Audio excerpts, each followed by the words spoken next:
హల్లెలూయా! దేవునికి స్తోత్రం. సృష్టికర్త అయిన యేసుప్రభు వారు పరిశుద్ధ గ్రంథం నుండి ఈరోజు మన కొరకు ఇస్తున్న వాగ్దానం 119వ కీర్తన 35వ వచనము. నీ ఆజ్ఞల జాడను చూచి నేను ఆనందించుచున్నాను. దాని యందు నన్ను నడువజేయుము.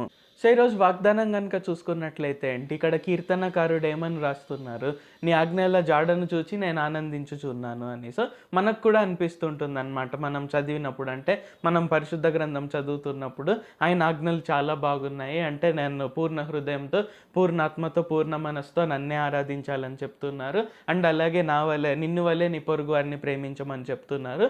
సో, ఈ ఆజ్ఞలు ఎంత బాగున్నాయి. సో, అలా గనుక ఉన్నట్లయితే మనమందరం ఎంత బాగుంటాము, నేను ఎంతగా ఆశీర్వదింపబడతాను అని మనలో ప్రతి ఒక్కరికి ఇలాంటి ఆలోచనలు వస్తుంటాయి అన్నమాట. కానీ మనం గనుక చూసుకున్నట్లయితే ఏంటి, అవి పాటించే క్రమంలో మనం ప్రతి ఒక్కరం కూడా ఎక్కడో ఒక చోట మనం ఏదో ఒక తప్పు చేస్తుంటాం. అంటే మన వల్లే మన పొరుగు వారిని మనం ఒక్కొక్కసారి ప్రేమించలేము.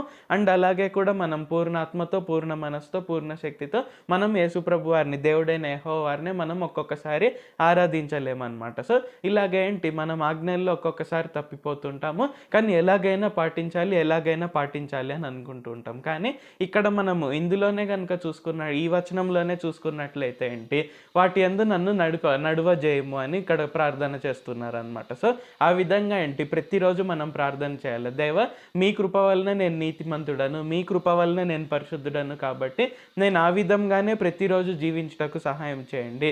నేను ఆ విధంగానే ప్రతిరోజు మీ ఆజ్ఞలను పాటించుటకు నేను ఎందులో కూడా మిస్ అవ్వకుండా పాటించేందుకు సహాయం చేయండి.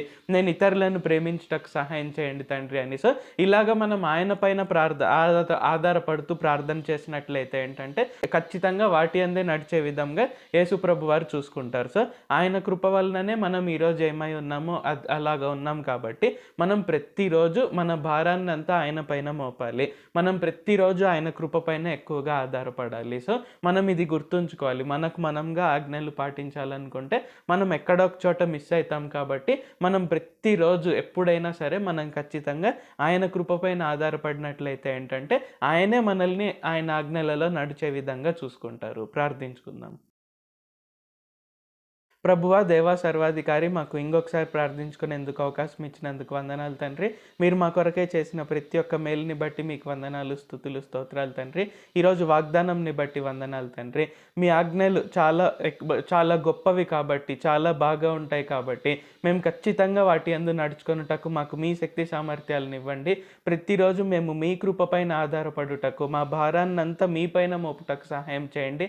ఎందుకంటే మా శక్తి వలనైనను, మా బలం చేతనైనను కాదు గాని మీ ఆత్మ వలననే జరుగును కాబట్టి మీరు మాలో ముద్రించిన పరిశుద్ధాత్మ ద్వారా మేము ప్రతిరోజు నీతిగా, పరిశుద్ధంగా జీవించుటకు, మీరు మా కొరకే ఇచ్చిన 2 ఆజ్ఞలను మేము ఖచ్చితంగా పాటించుటకు మీ శక్తి సామర్థ్యాలను ఇవ్వండి. మీ కృపని మా ఎడల విస్తరింపజేయండి.